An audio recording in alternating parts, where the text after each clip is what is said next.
My mom abandoned her elderly father just to avoid feeding my fish. Back in 2019, I decided to buy tickets to RTX Austin, a convention I've wanted to go to for years. I'd finally saved up enough money to make it happen, and I was excited. Then Corona hit. This year will be the first RTX since 2019, so of course I'm excited all over again. I've been talking about taking this trip for 3 years, and I've been especially amped up for the past 3 months or so. Since I still live with my mother, I've been making sure she knows about the trip to make sure there are no scheduling issues between us. Last Saturday, I asked if she had time for me to explain how to take care of my fish tanks. I have one saltwater tank and one freshwater tank. They both need 2 cubes of food per day. The saltwater tank also needs a little fresh water poured in daily, from jugs of water I've already filled and left by the tank. That's it. 2 cubes in each of 2 tanks and pour a little water, once a day for a 4-day trip. The conversation went like this. I said, "Hey, this con is this weekend. I'm leaving Thursday and won't be back until Monday. Can I show you what I need you to do for my fish? So you need me to watch your fish for you?" she asked, as if hearing about it for the first time. So I gently reminded her they just need a little food and water, and that's it. "And you're asking me to take care of Barnacle?" she said, referencing the family dog as if he was suddenly mine alone. "And Grandpa?" she said, referencing her own father.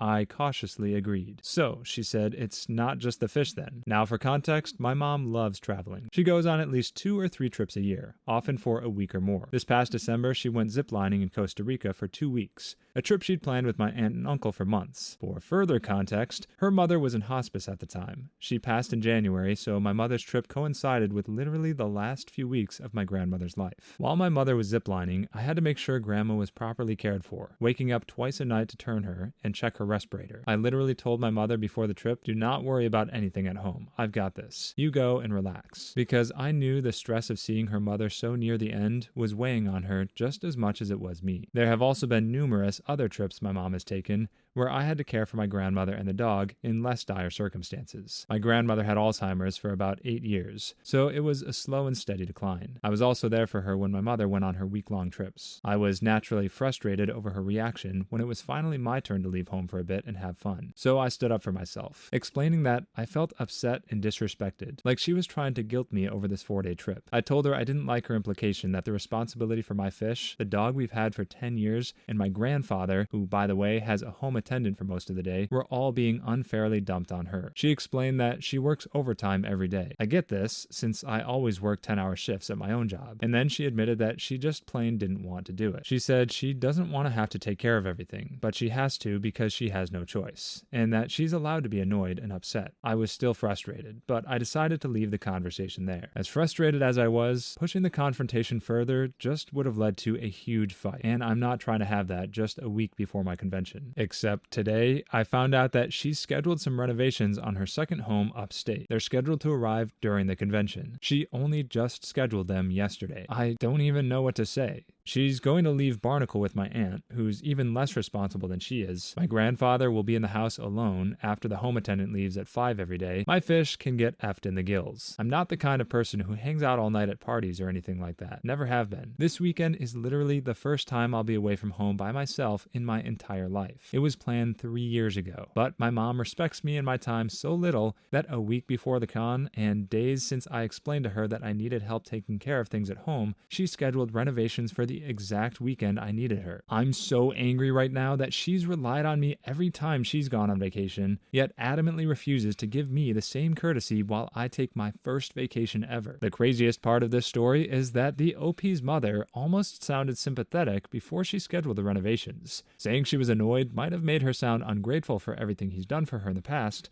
but she's human, and people don't always say the right thing. But potentially endangering her own father just to make a power play against her son? That's low. Let's hope Grandpa and the fishies take good care of each other while the rest of their family is away on separate hate vacations. My wife's cousin stole more than $20,000 from her own mother in just 1 year, and now refuses to pay it back. My wife's Aunt Louise is a great lady. She and her husband used to live in the San Francisco Bay Area, having bought their home in the late 70s. After her husband passed a few years ago, she sold her home for well over $1 million.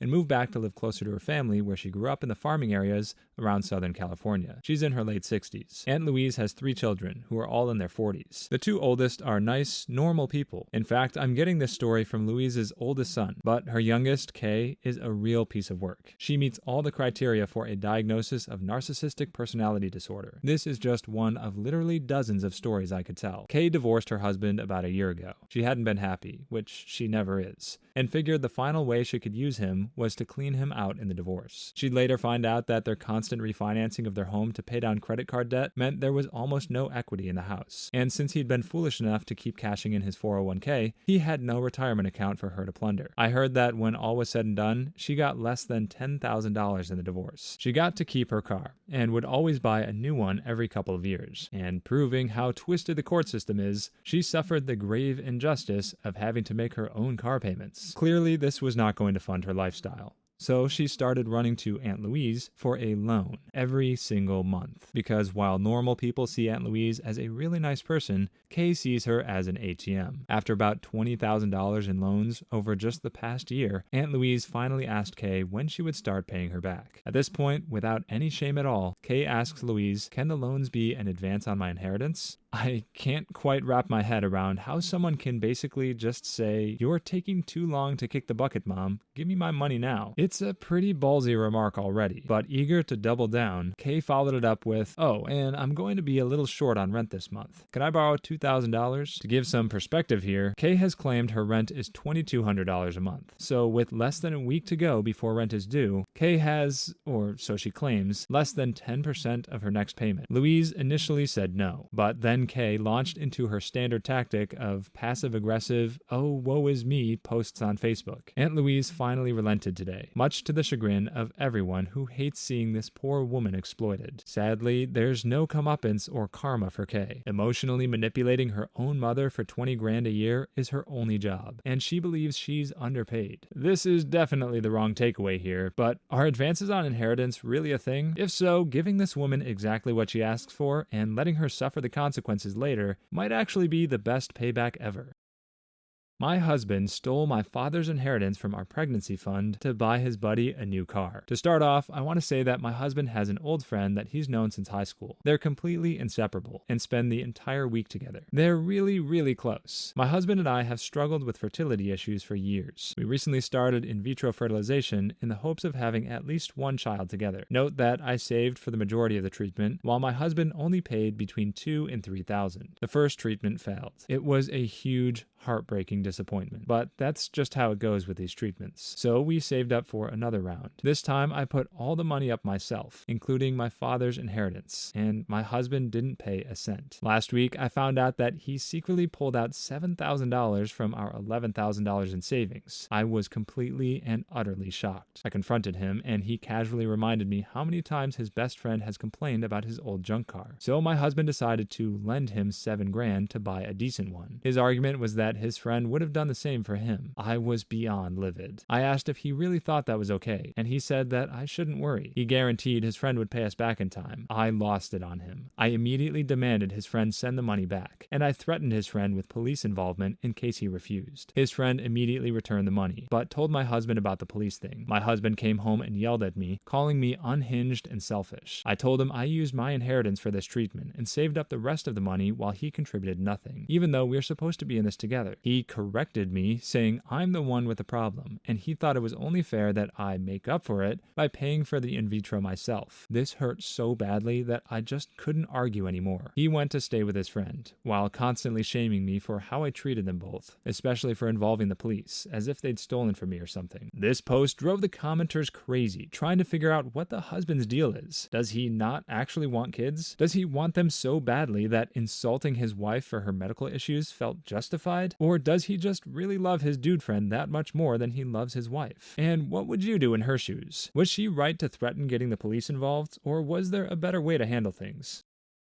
An angry mother called me a pedo for not taking my shirt off in front of her daughter. I'm 16 and I collect football shirts. Some of you call it soccer, but some of you are wrong. If you know much about football shirts, you know that it's pretty easy to tell the difference between a real and a fake. So I was recently out wearing one of my PSG shirts. This shirt sells for about £65 retail, but it's quite rare. I walked past a girl about 4 years old in the same shirt with Lionel Messi on the back. I immediately point out to my mother that it's a fake, which you could easily tell from the spacing between the letters. And this poor girl was wearing the full kit, socks and all. As I walk past, the girl's presumed mother, maybe about 30 years old, taps me on the shoulder and asks how much I want for my shirt. Bear in mind, it's a men's medium. She says it's for her son, who loves it and wants to match his sister. I see no little boy in sight, but okay. She holds out £20 and asks for the shirt, saying that's the same price she paid for her daughter's. Her husband, he walks up and stares me down menacingly, as if to tell me to hand over the shirt. Armed with my nerd knowledge, I clap back saying there's a big difference between real and fake, and that my shirt is worth far more, as it's the real thing. Mother Karen tells me how her little boy's sick and all, then adds £5 more to sweeten the deal. I politely decline and say it's a £65 shirt, but if she wants it, I'll give it to her for just $55. She calls me a retard, saying it's not even worth $30, and insisting that she's being generous. I decided to just walk away and try to ignore her, but before she storms off, she loudly accuses me of staring inappropriately at her 4-year-old daughter. Cut to people staring as I have to awkwardly explain to security why some random Karen is calling me a creeper for no reason. It was quite fun, I won't lie. Meanwhile, my own mom avoided the situation, then ripped me a new one when we got home about how to treat people and their kids. Made me feel awful. While this feels pretty out there, even for most Karen stories, the really hard to believe part of this tale is that the OP's mother wouldn't step in and defend her son. It's so hard to believe a mother being that negligent. One commenter even said, this story didn't happen so hard, it unhappened things that did. What do you think? Can you see this really happening? Or does the pedo accusation push this Karen story just past the edge of believability? My best friend cut me out of his wedding for maintaining a lie he asked me to tell. I'm currently 21 and have a trans male best friend. He transitioned just last year, but we've been friends since childhood. When he told me about how he felt better and more himself as a man, I completely supported him. And when he was ready to tell the rest of our friend group, I even held a small gender reveal party to help him announce it. However, my friend isn't out to his own family yet. He's in the closet about a couple of things, but he definitely hasn't told them about being trans. Since we grew up together, his family knows me pretty well, and always invites me to come along with them to family events. At said events, my friend has asked me to use his dead name as well as she and her pronouns, because he still isn't quite ready to come out to his family. Well, since our families are close friends, I also have to keep up this lie when talking to my own family about him, so that they won't accidentally rat him out to anyone else. Things got rough when I came down for the holidays. I'd moved about 4 hours away from college, while my friends still lived just 35 minutes from our hometown. Since my house was crowded with visiting family members, my friend offered to let me stay at his apartment. Again, we both attend each other's family events, so it made sense to stay together, since we'd be attending the same family holiday parties anyway. Christmas at my place went fine, although I tried to keep as little attention as possible on my friend, so he wouldn't have to constantly be reminded of his old name. Then we spent the beginning of New Year's Eve with his family at their house, where there was again a lot of dead naming. We decided to ditch out early and go to his boyfriend's party instead. This party had friends that he met after his transition, so they only ever knew him as a he. Well, when we got there, I messed up quite a few times and started referring to him by the wrong pronouns. I mostly didn't notice I was doing this. Since I had just spent all holiday break referring to him by his old pronouns and old name, it simply became habit again. The few times I caught myself, I immediately apologized and reworded my statements. He seemed to have understood, and he told me that he knew I wasn't doing it on purpose. I worked really hard the rest of the night, and I even quit drinking so I could better manage my slip-ups. When we woke up the next afternoon, I apologized again about the night before. My friend said it was water under the bridge, but then at lunch with his friends, I kept feeling like someone was staring at me, and when I would glance around, I noticed I was getting the dirtiest looks from his other friends. I decided I needed a quick excuse to get out of that room, so I offered to clean up the lunch mess for everyone. While I was walking back, I heard his friends telling him they thought I was a horrible person, and how he shouldn't be friends with a radical, exclusionary, transphobic feminist like me. To be honest, while it really hurt to hear them say that and not hear my friends say anything back, I understood that I was in the wrong last night, so I said nothing to them when I came back in. My friend told me it was time to go back to his apartment. When we got there, there, he told me that I made him extremely uncomfortable last night. He said he understood and wasn't mad, but it would be best if I left his apartment and stayed with my family instead. So I apologized again and left. After a couple of days, he and I started talking weekly again. I thought everything was back to normal between us, until I found out his boyfriend proposed, and they'll be getting married in September. My friend hadn't told me anything about it. I thought maybe he had just thought he already told me and never actually did, because I do that sort of thing when I'm stressed, and I know he does too. So during our weekly call, I joked about how the wedding planning must be driving them insane if they're forgetting things so easily. I got complete silence back from the other end. Then my friend admitted that he wasn't going to tell me because he didn't feel comfortable including me in his personal life after what happened on New Year's. When he said that, I quickly came up with an excuse to hang up on our call. This was last week, and I'm supposed to be going to his family's house for a 4th of July gathering. He's the one who invited me. I have no clue what to do, or how he even wants me to interact with his family now. I understand I messed up, but did I really mess up badly enough to not be involved in his wedding or his personal life in general? Should I just apologize again and leave him alone? This OP is right about one thing. It's important to respect our friends, which is exactly why it's not okay to ask someone to lie for you and then turn your back on them for doing just that. But how much is the OP to blame? Is she right to feel like she messed up, or is it unfair to hold her responsible for slipping on details she'd been asked to lie about all week? Let us know your thoughts in the comments below. Click one of the videos on screen right now.